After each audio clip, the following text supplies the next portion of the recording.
what do you want in this world? Because it's actually easier to get what you want than it is to get what you'll settle for. You'll go get it. You'll go do it. You'll go make it happen. RJon Robbins, he's the man living with no apologies, no excuses, no regrets. I went home that day and decided what would happen if I just made no more excuses. And bam, my income literally tripled right there. I've lost count of how many businesses I've taken to multiple 7 and into the multiple 8 figures. RJon Robbins is going to take us on a journey today from his story of failure right through to massive success. Understanding your success the RJon Robbins way. RJon, what is your definition or version of success? The definition that we use in our business starts with the premise that your business is there to serve your life. Your life is not there to serve your business. And so we define a successful business as a business that's serving you in at least 3 ways. One, it has to serve you financially, has to give you enough income to live the way you want to live, which I can circle back to that in a minute because I posed this question to tens of thousands of entrepreneurs, some of the most highly educated people on the planet, and they almost universally misunderstand that question to their great detriment. But number one is the business has to serve you financially and give you enough income to live the way you want to live, not the way you're willing to settle for, not based on all the things you can do without, not I only need this or I don't need that. It's how do you really want to live your life financially? Second is the business has to serve you personally. Make millions of dollars a year, but you've got no life. You don't have any time, energy to enjoy the fruits of your labor. I don't consider that to be a successful business. And third is you gotta be able to make a positive impact on the world. If your business is not going to help you make a positive impact on the world in some way, shape, or form, I've worked with too many thousands and probably into the tens of thousands of business owners to this point.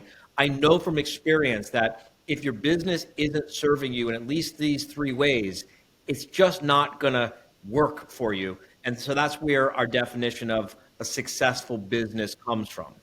So let's circle back to that first point then around the financials. What is the question you ask everyone? So this is how I normally present the question. I normally say, I'm going to ask you a question, and I'm going to tell you explicitly the question I'm not asking you. And then inevitably, every single time I do this, and we're talking about for the last 15 years, I've been standing in front of audiences and clients and mastermind groups and you name it. Almost everyone always answers the question that I'm specifically asking them not to answer. So the question that I'm not asking you is, what can you get by on? I'm not asking you for a list of what you can do without. I'm not asking you for what you'll settle for. I'm not asking you for all the things you can make do with. I'm asking you, how do you want to be living your life? What home do you want to provide for your family? What car do you want to be driving? What kind of vacations do you want to be taking? What kind of domestic services do you want to employ? What kind of education do you want to provide your children? What do you want?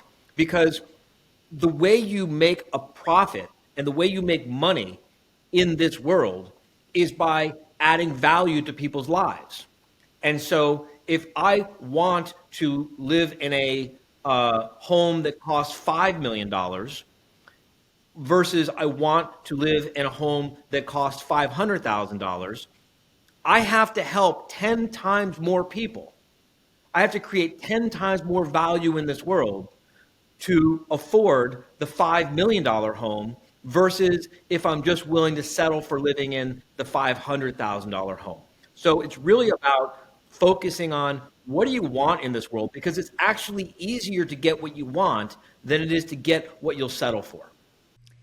Why? Why? Because I love this subject and I think it's really important. Why is it easier to get what you want than what you'll settle for? Because you're inspired, because you're motivated, because you're driven, because you'll take all your excuses and you'll shove them up your ass. You'll go get it. You'll go do it. You'll go make it happen because I want it. Oh, you know what? I'll say, that doesn't really motivate me. I could take it or leave it. I don't really care. Yeah, whatever. I'm not going to be willing to push myself and cut through all the bullshit to get what I'm about. But if I really want it, I'll rise. It'll cause me to vibrate at a higher frequency. It'll cause me to be more resourceful, more determined, more creative, more innovative, more committed. It'll force me to be a better version of myself to get what I want. And since getting what I want requires me to help more people, there's a lot more people who are better off when I get what I want than everyone who, is not better off when I just settle for what I can get by with. Love it. Buddy, where in your story or in your life did you choose that success was going to be your performance standard from now on? I don't know that I've ever consciously made that choice. I think that what I have chosen in my life is I don't want to get to the end of my life and feel like I didn't become the best version of myself that I could be. And so, maybe that's driven me to be quote unquote successful or have a successful life. But to me, it's all about just discovering my full potential. Well, where did you, let's go back to, and I love your theory on excuses. So I want to expound on that. Did that come out through your own life, through work things? How did you get to that? Well, firstly, maybe explain to everyone your theory on accepting excuses and stuff, and then we'll get into how you got to it. First off, what does they say? My name is RJon Robbins. I am an excuse maker. I'm an recovering excuse maker, right? We all make excuses sometimes, right? And I think that's important to acknowledge because there's so many people out there who stand on stages and they get microphones put in front of them and they start acting like they're this perfect specimen of a human being who's just somehow broken free of making excuses. We're not robots, we're people. So it goes like this. 2006, my wife became very, very ill. And she's now fully recovered, so I don't need to hear any condolences because everything's great. But back in 2006, she became very, very ill. And I had failed to follow my own advice about creating a systems-driven business. I had settled for just having a practice that depended on me to do everything. And so when she became sick, I had to make a very difficult but very simple choice. The simple choice was obviously I'm going to make her a priority, right? Because you can always make more money, you can always build a new business, you can always get a new house, you can always get more stuff. You can't replace a person. So I took care of her because we didn't have enough income at the time to hire someone to help take care of her. And to make a very long story short, we went broke. So in 2008 or 2009, we lost our house to foreclosure. There were weeks where I was literally scrounging to buy money to buy groceries. And that's not an exaggeration. I mean, when you see what I put on my website and what I write about and my social media and whatever, that is the opposite of an exaggeration. It was actually worse than what I talk about publicly because, I'm not like trying to scrounge around for sympathy, and that's kind of beside the point. We were what I call first world broke, right? I also want to acknowledge that we were first world broke. We weren't third world broke. My wife is from the third world. I know the difference. But we lost our house to foreclosure. We were broke. We were struggling. We literally scrounging for grocery money. That whole story is true. And I had this perfect story. I had this perfect excuse about why I was broke, right? I had the story about my wife was sick. I'm this, superhero who took care of her, and aren't I a great husband, and aren't I a great person, and blah, blah, blah, blah, blah. Meanwhile, I'm freaking broke, right? And I ended up going to a workshop with one of my mentors, a guy by the name of David Nagel, brilliant guy. And I'm in David's workshop, and I'm broke. And I'm listening and I'm listening and I'm listening. And finally it hits me that the reason I'm broke is because I make too many excuses. And so I went home that day and decided what would happen if I just made no more excuses for like even just a month. And bam, my income literally tripled in right there. So I'm out doing all these speeches and I'm talking to, just probably hundreds and hundreds, maybe even thousands of entrepreneurs, people who had so much more going for them than I did at the time. And they just got excuse after excuse after excuse. Anyway, I come back from one of these speaking gigs. I was on the road for a few weeks, and my wife and I finally are making enough money that we could like upgrade our lifestyle and buy some decent furniture, which, to give you an idea of how broke we were, that meant a trip to IKEA. That was a massive up level for us, right? So we're there at IKEA, and we're eating the meatballs in the cafeteria, and I'm just kind of talking to her about my weeks on the road, talking to hundreds and hundreds and hundreds and hundreds of entrepreneurs and all these excuses. And I'm just like, I wish I could just grab them and shake them and say, take all your excuses and shove them up your ass. And my wife, being very, very brilliant and very, very creative, she grabs one of those little IKEA pencils and she scribbles out T-A-Y-E, Taye, A-S-T-U-Y-A, Astuya. Taye Astuya. Take all your excuses and shove them up your ass. And that became our rallying cry. And every time I was afraid to do something, and every time I was procrastinating, and every time I was feeling sorry for myself, and every time I was, whatever, she would just say, Taye Astuya, which you have to imagine that being said with a heavy Argentinian Spanish accent and a real badass attitude, right? And that became our rallying cry. Take all your excuses and shove them up your ass. Your choices are yes or yes. These are your two options. You find a way to get it done, or you find a way to get it done. Do you want it bad enough to make it happen? If you do, there's always a way. The universe would not give you the idea and the inspiration and the hunger and the drive and the desire if there wasn't a way to make it happen.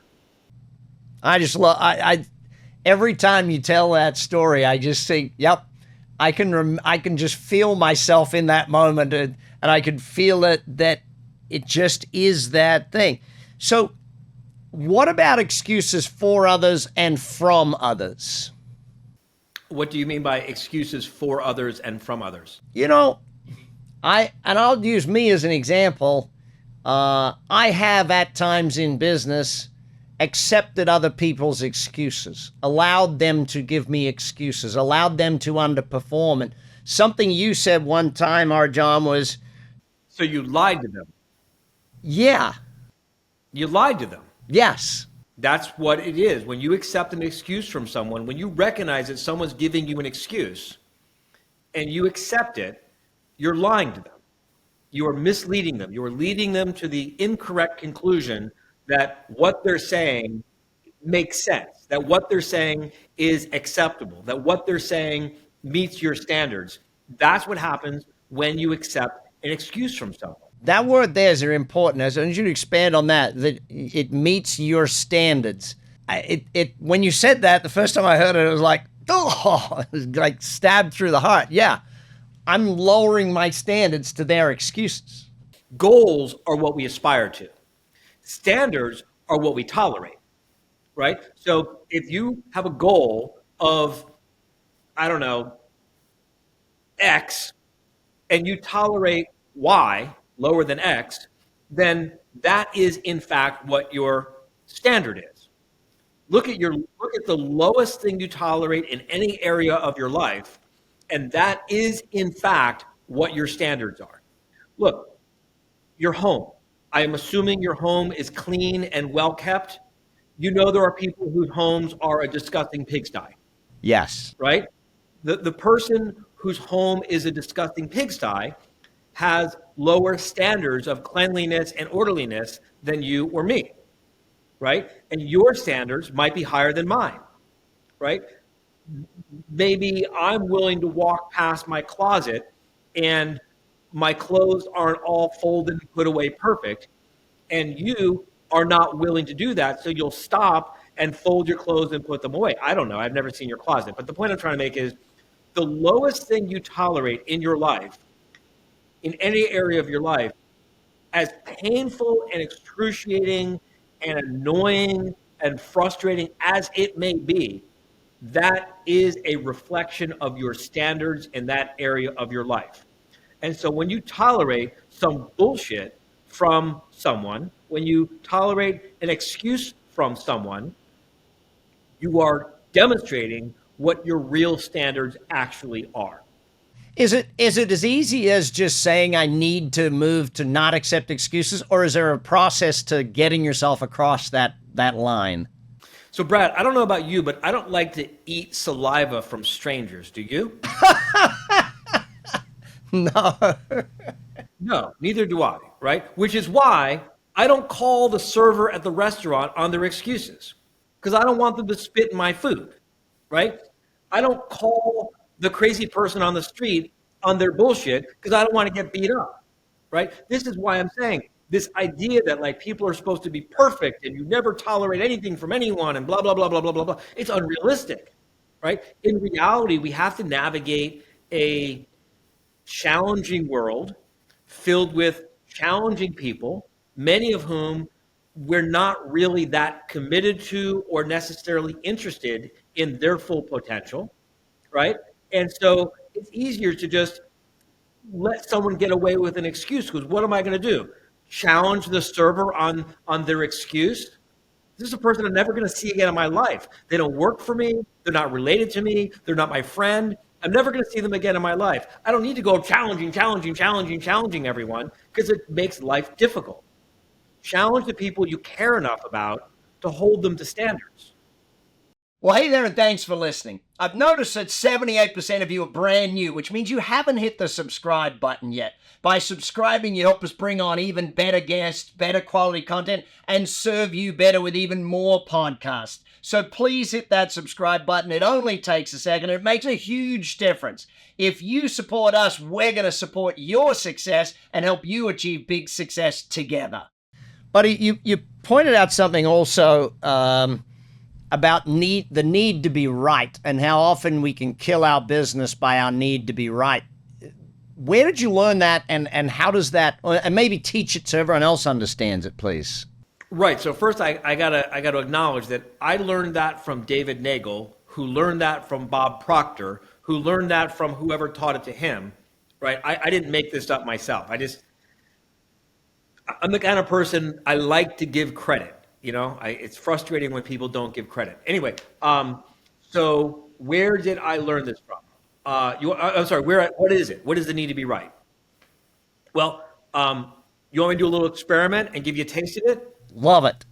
This is a bigger, longer conversation, but this is the gist of it. Our need to be right comes from a wounded place.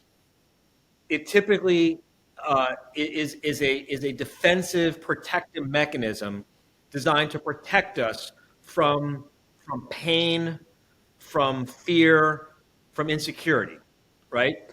So usually what happens is when we're little, when we're young, we have an experience where either we're made to feel shame for being wrong, or we feel fear because someone who we love and depend upon is wrong. And so we get it wired in our little brains, in our little baby brains, and by baby, I mean like a little kid. We get it wired in our little brains as little kids that the way that I can protect myself from ever feeling this way again is to be right. And if I can just be right, then I never have to feel that way again. You get what I'm saying? All right. So this has all kinds of problems in business. It creates all kinds of problems in business, right? Because what starts to happen is, there's 7 main parts of every successful business. And we can just go through them one at a time until you tell me you got the point, and then I'll stop, right? Because I could go on with this forever. But let's just talk sales, right? A prospect tells you they don't want to buy what you're selling, except most people have a big time need to be right. So it's not enough for them to just say, no, I don't want to buy what you're selling. They have to be right about not wanting to buy what you're selling. And so what that comes off as is they make you wrong, right?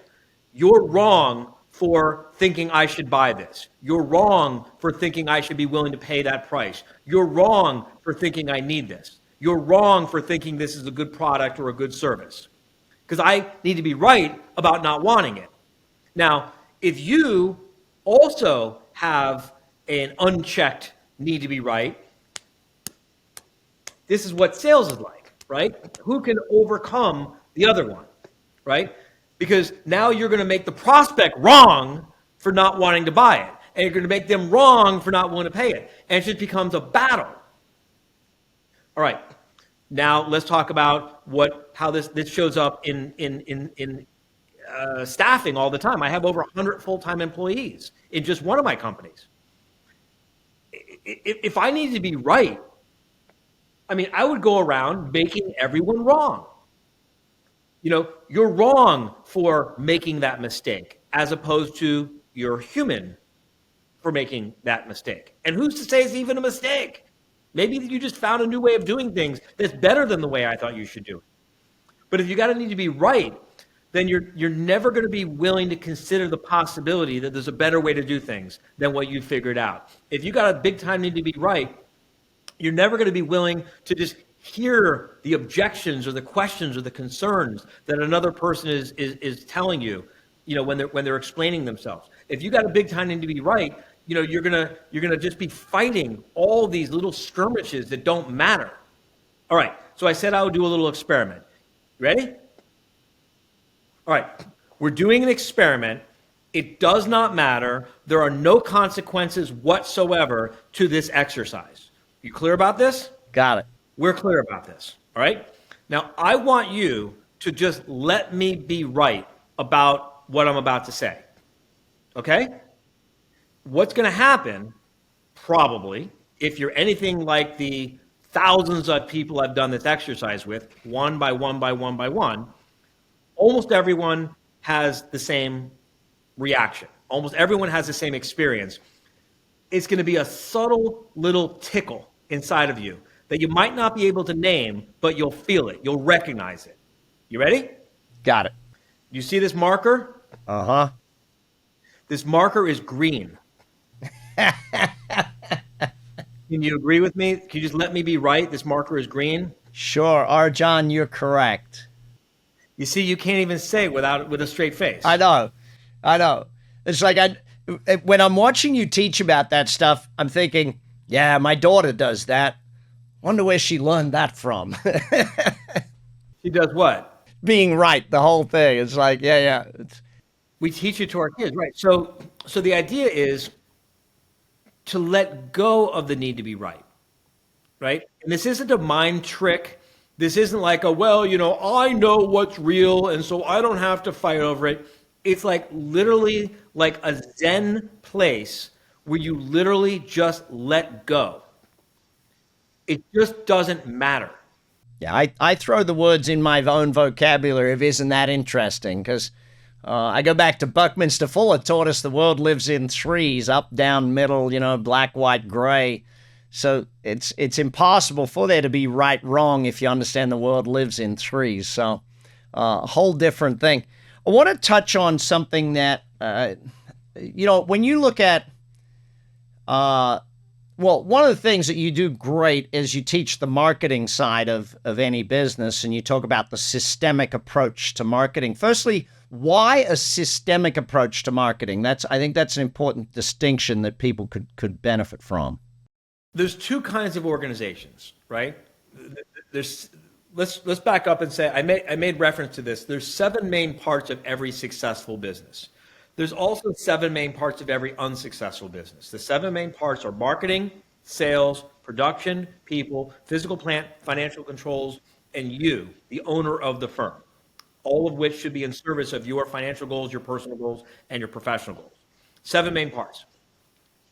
There's 2 different, and there's no organization, not even a not-for-profit organization. There is no organization that can survive without marketing and sales.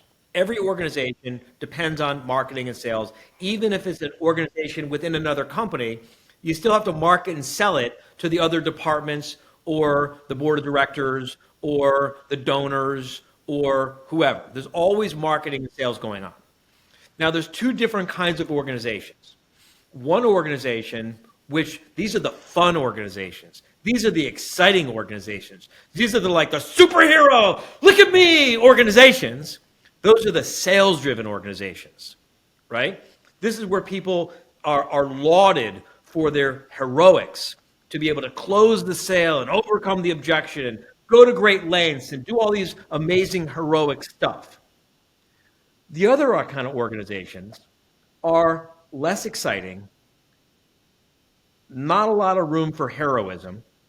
These are the marketing-driven organizations, right? So think about the difference between the firefighters and the engineers, right? The firefighters get to ride on the flashy trucks. They get the sirens. They get to slide down the pole. They get to wear the fancy hats. Everyone celebrates them when they do the heroic stuff that firefighters do. Yeah? But wouldn't it be better if the engineer built the building that didn't catch fire in the first place? So there's organizations that are run by firefighters, sales organizations. I prefer to invest in, and I prefer to own and operate businesses that are built by engineers. I don't want there to have to be a bunch of heroics. I want the marketing and the sales to be nice and boring. The most profitable kind of sales are boring, predictable, dependable, reliable.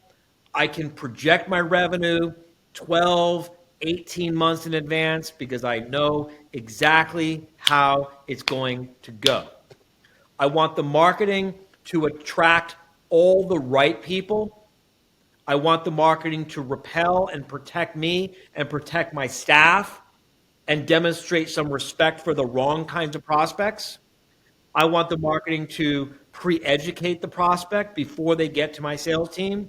I want the marketing to precondition the prospect before they get to my sales team. I want the marketing to answer all of the questions and concerns for the prospect before they get to my sales team. I want the marketing to bring the prospect to the right place at the right time, in the right quantity, in the right frame of mind, so that the sales process can be nice and boring. But that's not how most people run their businesses. Most people neglect the marketing and then cover it up and clean it up and fix it and save the day with heroics. You once did a great speech around that with finances, where did you have a cash crunch because of not looking at your financials, or did you have, or the other way around? What is it about business people certain business people that they don't look at their financials and get to know what's really going on? I'm a recovering, I didn't look at my financials person. So look, my undergraduate degree is in communications, law, economics, and government. I don't have an MBA. I don't have a finance degree. I don't have a business degree. No one ever taught me how to read, interpret, understand a financial statement. I basically had to teach myself how to read a financial statement. And I have learned how to read a financial statement in a very different way than is taught in school. So the way that most accountants and CPAs and finance people are taught to read and interpret and understand a financial statement, that's a way to read, interpret, and understand a financial statement, but it's not the only way, right? So in Zen and the Art of Motorcycle Maintenance, they talk about the instructions for building a barbecue. And, there's any number of ways to assemble the barbecue, but they had to write one set of instructions. And so one engineer sat down and said, this is going to be our agreed way of putting together a barbecue, but it's not necessarily the only way. And it's not even necessarily the best way. It's just the way that we decide to write down, because we can't give you a set of instructions to say, here's 87 different ways to read to write. So the point I'm making is, I think the reason why a lot of business owners take a lot of heat and suffer a lot of abuse because they don't read financial statements. And they don't read financial statements because it's painful and uncomfortable and intimidating and scary and confusing. And a lot of the reason why it's so painful and scary and intimidating to read the financial statements is because the way they were taught to read the financial statements does not come naturally to a lot of us. It's not, I don't remember if it's left brain or right brain, but it's the other side of the brain that I don't operate from, the way that's taught in business school. But when you look at a set of financials, there's two parts to the financials. There's the numbers and the notes. Now, the way that it's taught in business school is you look at the numbers first, then you see if the notes, if the story, if the plain English explanation supports the numbers, right? That's not how I read financials. I have multiple 8-figure businesses. I have multiple 7-figure businesses in addition to the multiple 8-figure businesses. And I'm telling you, this is not how I read financials. My brain doesn't work that way. I read financials. The first thing I do is I look at the notes.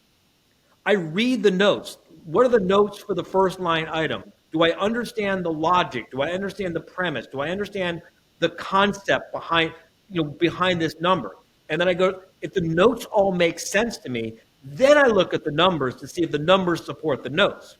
It's the exact opposite to the way that it's taught in business school today, right?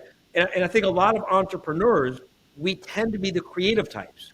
We don't always tend to be the math types or the finance types. And so it's like, we're forced to read financials in a way that doesn't come naturally to us.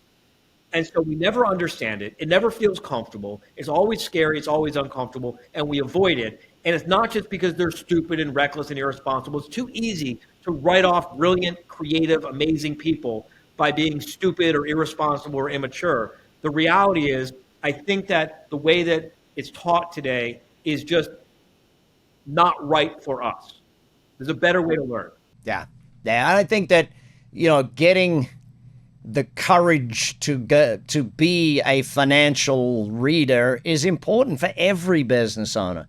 But I want to touch on two last things. First, what's the difference in your mind of a company that does good and a company that does great? Like they go from doing the millions to the tens, or, what is the difference between those two?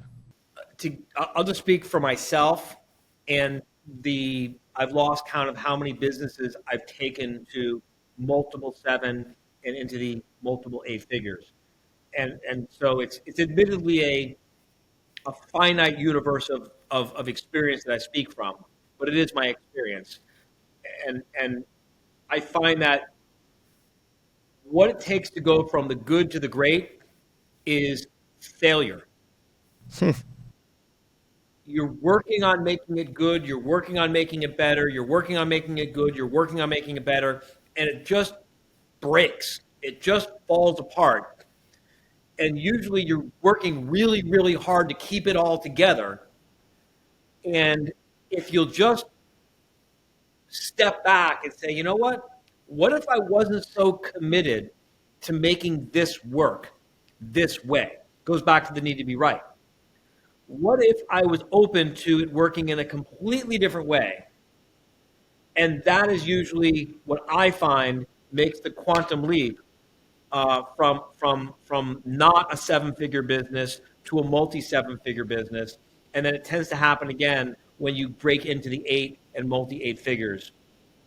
That, by the way, a great book to read on that is by Price Pritchett called U Squared. Real little thin book. I recommend it to everyone. Got to be 20 years since I've heard that book mentioned. Love that book.